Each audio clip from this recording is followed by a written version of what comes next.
I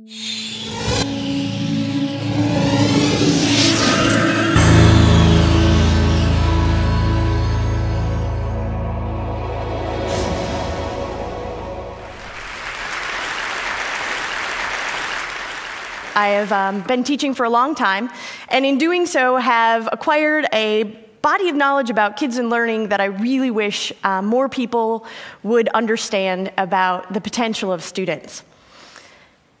In 1931, my grandmother, bottom left for you guys over here, graduated from the 8th grade. She went to school to get the information because that's where the information lived. It was in the books, it was inside the teacher's head, and she needed to go there to get the information because that's how you learned. Fast forward a generation, this is the one-room schoolhouse, Oak Grove, where my father went to a one-room schoolhouse, and he again had to travel to the school to get the information from the teacher, stored in the only portable memory he has, which is inside his own head, and take it with him, because that is how information was being transported from teacher to student and then used in the world. When I was a kid, we had a set of encyclopedias at my house. It was purchased the year I was born, and it was extraordinary because I did not have to wait to go to the library to get to the information. The information was inside my house, and it was awesome. This was different than either generation had experienced before, and it changed the way I interacted with information, even at just a small level, but the information was closer to me. I could get access to it. In the time that passes between when I was a kid in high school and when I started teaching, we really see the advent of the internet. Right about the time that the internet gets going as an educational tool, I take off from Wisconsin and move to Kansas, small-town Kansas, where I had an opportunity to teach in a lovely, small-town, rural Kansas school district where I was teaching my favorite subject, American government. My first year, super gung-ho, going to teach American government, loved the political system. Kids in the 12th grade, not exactly all that enthusiastic about the American government system. Year 2, learned a few things, had to change my tactic, and I put in front of them an authentic experience that allowed them to learn for themselves. I didn't tell them what to do or how to do it. I posed a problem in front of them, which was to put on an election forum for their own community. They produced flyers, they called offices, they checked schedules, they were meeting with secretaries, they produced an election forum booklet for the entire town to learn more about their candidates. They invited everyone into the school for an evening of conversation about government and politics and, whether or not the streets were done well, and really have this robust experiential learning. The older teachers, more experienced, looked at me and went, "Oh, there she is, that's so cute. She's trying to get that done. She doesn't know what she's in for." But I knew that the kids would show up, and I believed it, and I told them every week what I expected out of them. And that night, all 90 kids, dressed appropriately, doing their job, owning it. I had to just sit and watch. It was theirs. It was experiential. It was authentic. It meant something to them, and they will step up. From Kansas, I moved on to lovely Arizona, where I taught in Flagstaff for a number of years, this time with middle school students. Luckily, I didn't have to teach them American government, could teach the more exciting topic of geography. And again, thrilled to learn. But what was interesting about this position I found myself in Arizona was I had this really extraordinarily eclectic group of kids to work with in a truly public school. And we got to have these moments where we would get these opportunities. And one opportunity was we got to go and meet Paul Rusesabagina, which is the gentleman that the movie Hotel Rwanda is based after. And he was going to speak at the high school next door to us. We could walk there. We didn't even have to pay for the buses. There was no expense cost.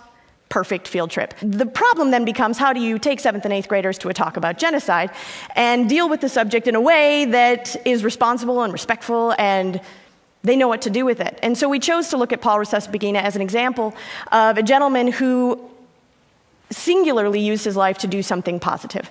I then challenged the kids to identify someone in their own life or in their own story or in their own world that they could identify that had done a similar thing. I asked them to produce a little movie about it. It's the first time we'd done this. Nobody really knew how to make these little movies on the computer, but they were into it. And I asked them to put their own voice over it.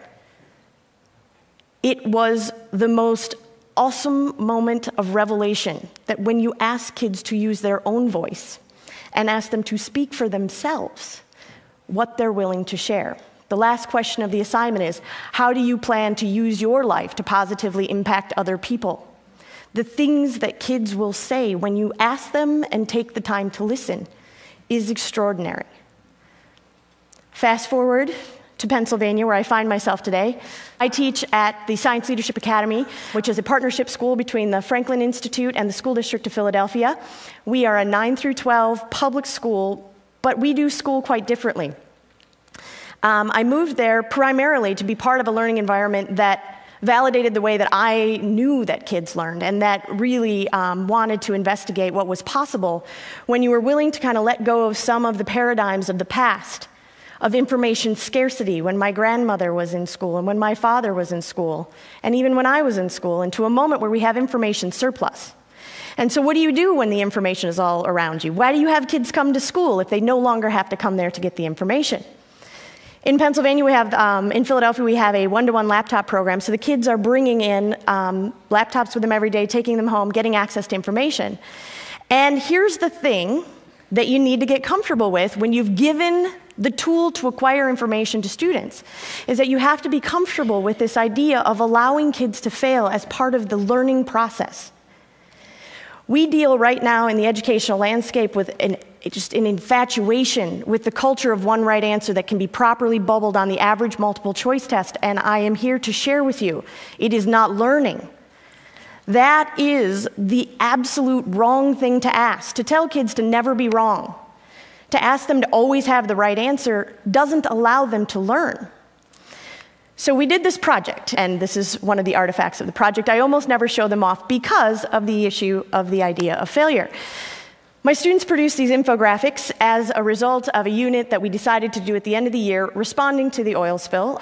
I asked them to take the examples that we were seeing of the infographics that existed in a lot of mass media, and take a look at what were the interesting components of it, and produce one for themselves of a different man-made disaster from American history, and they had certain criteria to do it. They were a little uncomfortable with it because we'd never done this before, and they didn't know exactly how to do it. They can talk, they are very smooth, and they can write very, very well, but asking them to communicate ideas in a different way was a little uncomfortable for them. But I gave them the room to just do the thing. Go create, go figure it out. Let's see what we can do. And the student that persistently turns out the best visual product did not disappoint. This was done in like 2 or 3 days. And this is the work of the student that consistently did it. When I sat the students down, I said, "Who's got the best one?" And they immediately went, "There it is." Didn't read anything. There it is. And I said, "Well, what makes it great?" And they were like, "Oh, the design's good, and he's using good color, and there's some, and they went through we processed out loud, and I said, "Go read it." And they're like, "Oh, that one wasn't so awesome." And then we went to another one. He didn't have good visuals, but had great information, and spent an hour talking about the learning process, because it wasn't about whether or not it was perfect or whether or not it was what I could create. It asked them to create for themselves. And it allowed them to fail, process, learn from, and when we do another round of this in my class this year, they will do better this time. Because learning has to include an amount of failure, because failure is instructional in the process.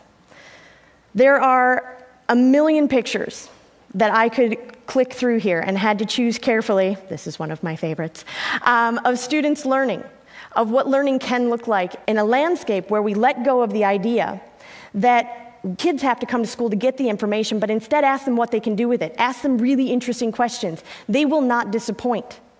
Ask them to go to places, to see things for themselves, to actually experience the learning, to play, to inquire. This is one of my favorite photos because this was taken on Tuesday when I asked the students to go to the polls. This is Robbie, and this was his first day of voting, and he wanted to share that with everybody and do that. But this is learning too, because we asked them to go out into real spaces. The main point is that if we continue to look at education as if it's about coming to school to get the information and not about experiential learning, empowering student voice, and embracing failure, we're missing the mark. And everything that everybody is talking about today isn't possible if we keep having an educational system that does not value these qualities, because we won't get there with a standardized test, and we won't get there with a culture of one right answer. We know how to do this better, and it's time to do better.